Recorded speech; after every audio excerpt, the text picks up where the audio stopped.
Have you ever had that moment where you're absolutely certain you know something, a name, a fact, where you left your keys but no matter how hard you try, it just won't come to you?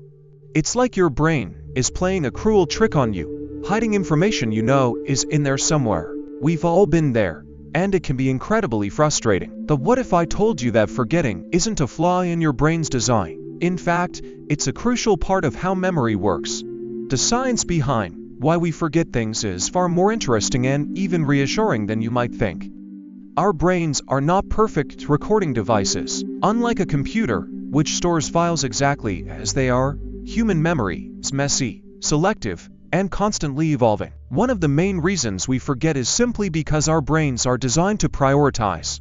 Think about it: if you remember every single detail of every single day, your mind would be overwhelmed.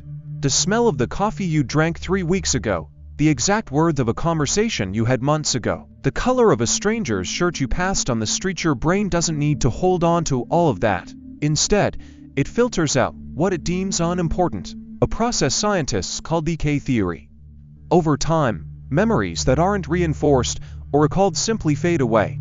But forgetting isn't just about losing unimportant details. Emotions play a massive role in what we remember and what we forget. Have you ever noticed how you can recall exactly where you were during a major life event, like a graduation or a shocking news moment, but struggle to remember what you ate for lunch last Tuesday? That's because emotionally charged experiences trigger stronger memory formation. Your brain treats them as significant, so it holds on to them tightly. On the other hand, mundane, everyday details don't get the same treatment. Another fascinating reason we forget is something called interference.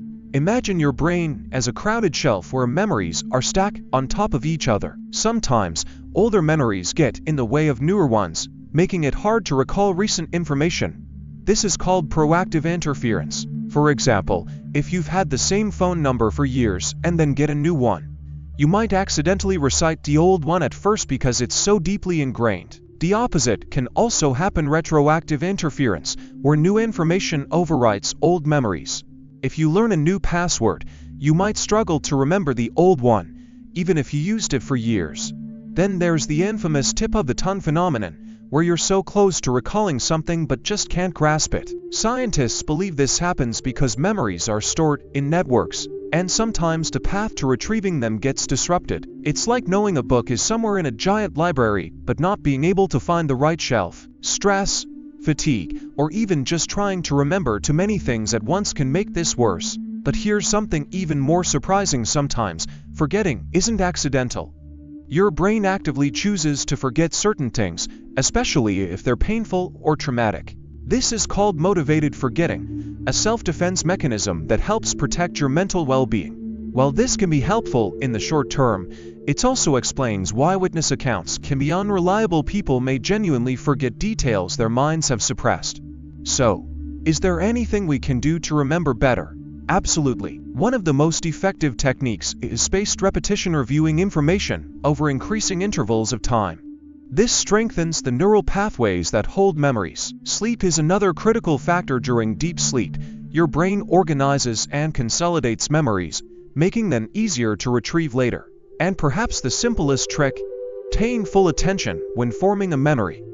Multitasking splits your focus, making it harder for your brain to encode information properly. At the end of the day, forgetting isn't a sign of a bad memory, it's proof that your brain is working efficiently. It filters out the noise, protects you from unnecessary stress, and helps you focus on what truly matters. So the next time you forget where you left your keys or blank on a name, don't be too hard on yourself. Your brain isn't failing you, it's just doing its job.